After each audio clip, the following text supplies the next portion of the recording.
The bank holiday weekend started off in the right fashion. A very good away win at Darlaston Town just 2 days ago. Bootle looked to back that up today at the Berry Street Garage Stadium in the gorgeous bank holiday Monday sunshine against local rivals Lower Breck. Breck have made a seamless transition to life in the Northern Premier League and look to be the team to beat at this early stage of the season. So a win today would certainly boost either team's credentials as they look to stake a claim for promotion this season, this 2025-26 season. Captain Tony Thompson keeps goal as usual. Jay Roberts and Sean Smith are restored to the starting 11, and it looks like it's going to be a back five at least at the start of today's game for Bootle, with three centre halves of Ben Dufton-Kelly, Tom Hannigan and Lewis Earl, although I would expect Lewis Earl to venture forward at regular occasions. In midfield, Sam Hughes and Joe Woolley, and there's a front three: Courtney Duffus, Ben Hodkinson, and those two will flank Connor Rankin, who got his first league goal of the season just 2 days ago away at Darlaston. Substitutes for Bootle: Michael Simpson, Harry Rimmer, Kenzie O'Neill, who made a fantastic contribution in the second half in that game, Dior Angus and Jack Lenahan. And for the visitors, in a change to black with red, kind of orange highlights, Lower Breck in goal, Theo Roberts. That's captain Michael Fitzgerald, Dan Lowy, Fraser Cookson, former Buck, who's plied his trade at the Berry Street Garage Stadium last season, Jay Cooper, Jordan Barrow, Alex Chirera, Liam Morris, Lewis Buckley, Sam Burns and Harry McGee. And on the bench for Breck, Owen Collins, Jesse Dowling, Charlie Wheeler, Callum Grogan and Connor Millington, one who many people would have expected to start today. And after a successful stint on commentary, Brendan returns. Hello everyone, I am back again. This is going to be a tough test today. Who would have thought that Lower Breck would be the team to beat so far this season? Yeah, what a start to the league campaign we've had. 3 wins, 1 draw, top of the table. Deserve to be there. I think that's the thing. They're on merit. It's not lucky. It's not a fluke. They've earned their place at the top of the table. And the ball is immediately booted out of play by the visitors. We received a lot of praise on our pre-match show today. Joe Woolley to take this free kick. It's a low one in. It's flicked on. Oh, what a save. What a save from Roberts. And double save. Oh my God. And it's nodded over by Duffus. Very close range that. He scooped it almost from behind the line, did Roberts. And then Bootle, not resting on the laurels, went for the second opportunity, and Roberts once again keeps it out. Duffus went for the third opportunity just over the crossbar. Great routine by Bootle, but equally matched by the brilliant double save by Theo Roberts. Yeah. Hannigan with the telescopic leg to dispossess. Oh Jesus, what a goal. And it was the bouncing ball, and Chirera was the quickest to it, and he's just let fly first opportunity. And he's lashed one into the back of the net for Lower Breck. Yep, what a strike from Chirera. I think the Bootle defence were complaining about offside, but Chirera was the most alive to it and has absolutely fired the ball past Thompson. And they've been on top for the first 10 or so minutes, and they've got the goal that their possession and pressure is perhaps deserved. But what a strike that was from Chirera. Fantastic. Take me hat off to the lad there. 2-man wall. Woolley floats it to the back, and it's headed in by Connor Rankin. He jumps the highest. Roberts looked like he was going to come for it.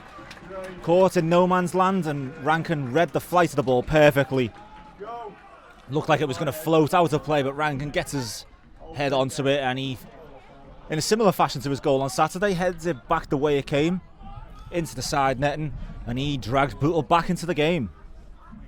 I'm probably going to get called a Joe Woolley fanboy for how I've gone on about him, but what a ball in.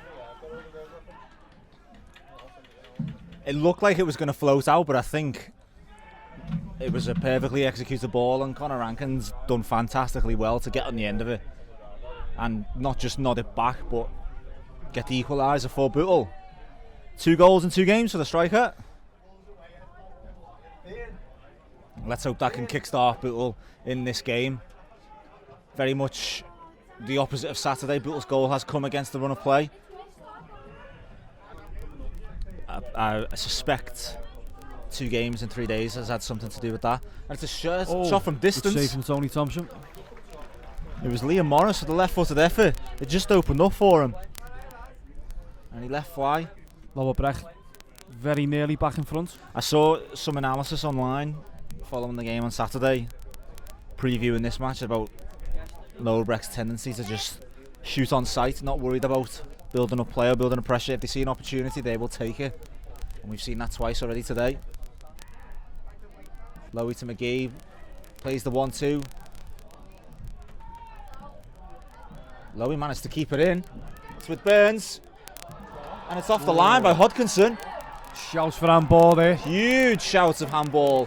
Where Hodkinson came from, I don't know. He came out of nowhere to keep that, and it's a foul. Cooper on Duffus. Referee's got a decision to make here. Could argue it's the last man. I think it's yellow. I think he has been saved by Cookson. Yeah. What a mad 20 seconds that was, if that.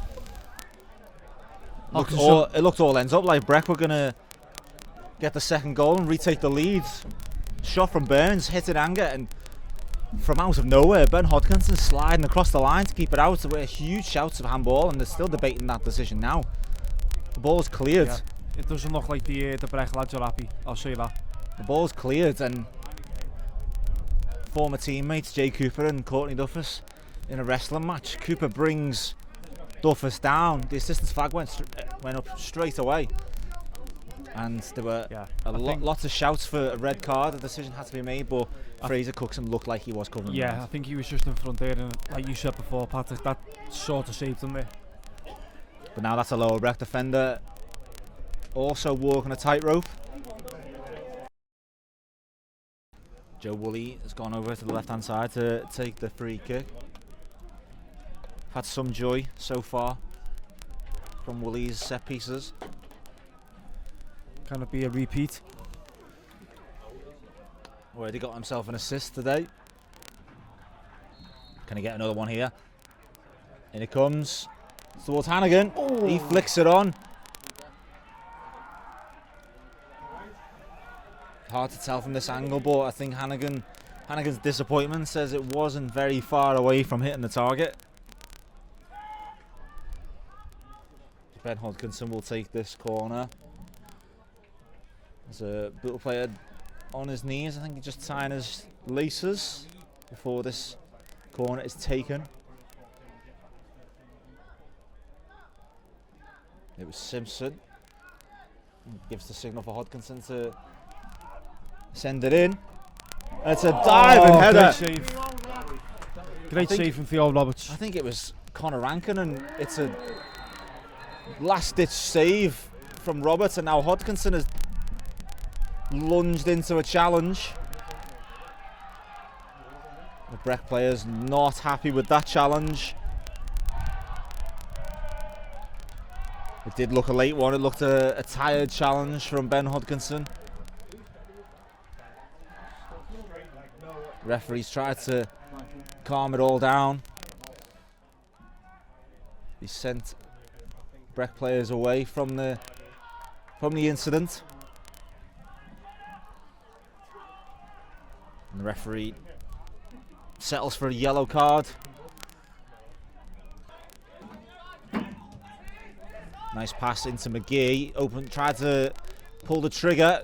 Does on the second occasion. Blocked, but it'll fall for Chirera. It's off the inside of the post. And it bounces kindly into the hands of Thompson. Breck just inches away from going in front. End-to-end stuff. Just moments ago, Bootle looked like they were going to take the lead. Rankin flicks it over Hodkinson, just forced wide. He turns low inside out. Can't get the shot off. Slips at the vital moment. Some derby, isn't it? But it looks like they're going to delay that change. Barrow underneath. Roberts clearance. Buckley gets it off to Chirera. Trying to cause some panic in the Bootle defence is the Breck goal scorer. It's with Burns on the right hand side.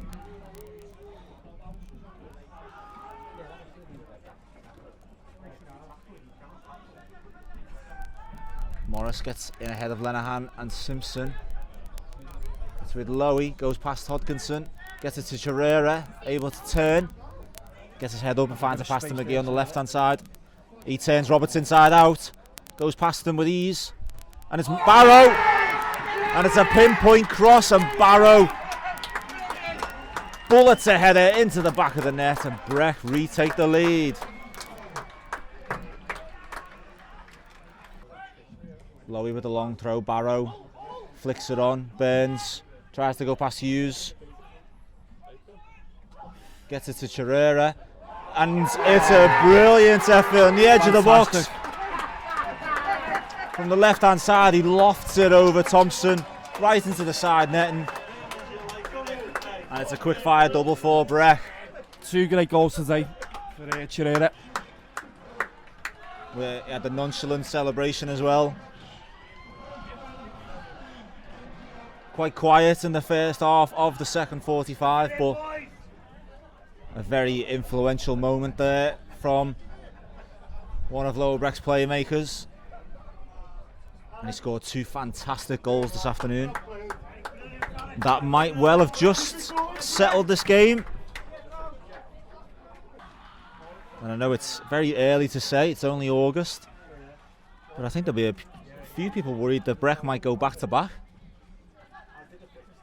Certainly got off to a good start to do so.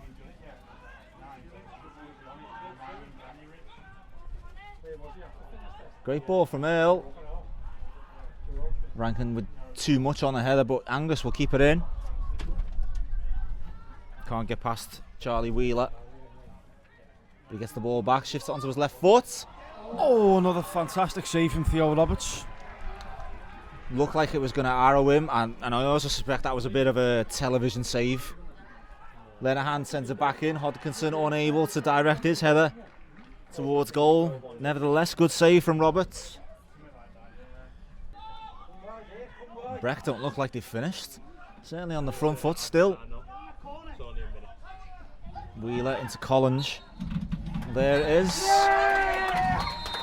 Huge roar of applause from the travelling Breck fans. And you can see why they are happy there, enjoying this, you could say, unexpected adventure at the top of the Northern Premier League Division 1 table. And they come out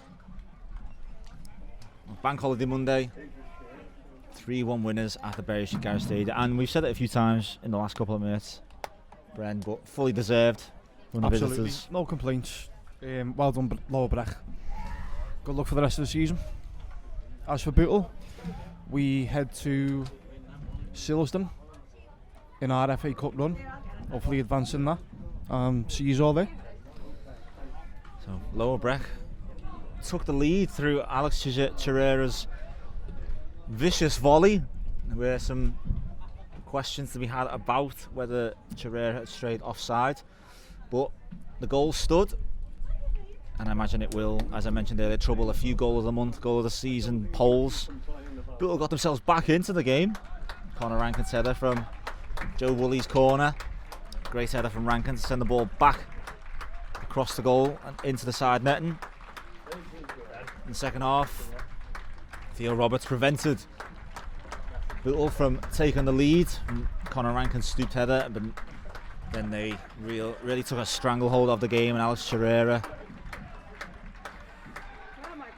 followed up Jordan Barrow's header with a spectacular looped effort over Tony Thompson and into the back of the Bootle net.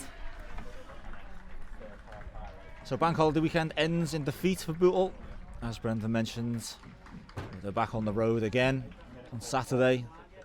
as attention turns to the Emirates FA Cup and the first qualifying round at AFC Silsden.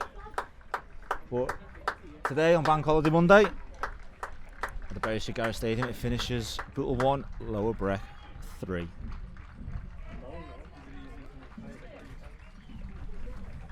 Alan, 3-1 defeat today against local rivals Lower Breck. What's your assessment of the game? Poor, very poor. That's the worst performance we've had since I've come back to the club by miles. No energy, no commitment, no one fighting, which is a big, massive disappointment.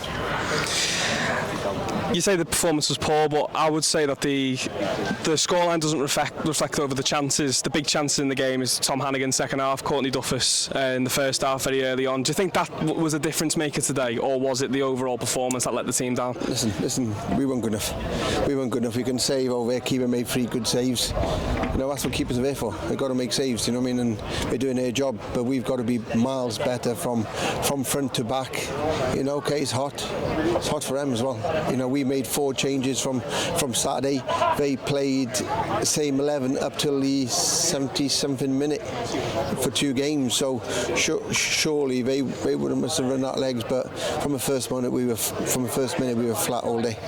And we like to highlight the positives usually, but Ben Hodkinson, would you say he was lucky the first half with the clearance on the line, and then the second half with the high challenge as well? Yeah, listen, it's it's a hard decision for referees. I haven't seen the first one. Was it an handball? I don't know, but listen, I got more things to worry about than Ben making challenges anyway. And then obviously the focus then turns to Silsden on Saturday in the FA Cup. What's the message to the players to sort of pick them up from a really hard defeat tonight? Get back to what they've done to me in the last 3 games, because today was miles off it. They know I've told them in there. It's not, we've got to be better. We can't afford derbies. In the past, when I was here with Mick, with Prescott Cables, the City of Liverpool's, we got outfought, we got outbattled, and we got that today with Lower Breck. So something's got to improve in derbies, because at the moment we're miles off it in them games. Brilliant. Morgan, thank you very much. Thank you.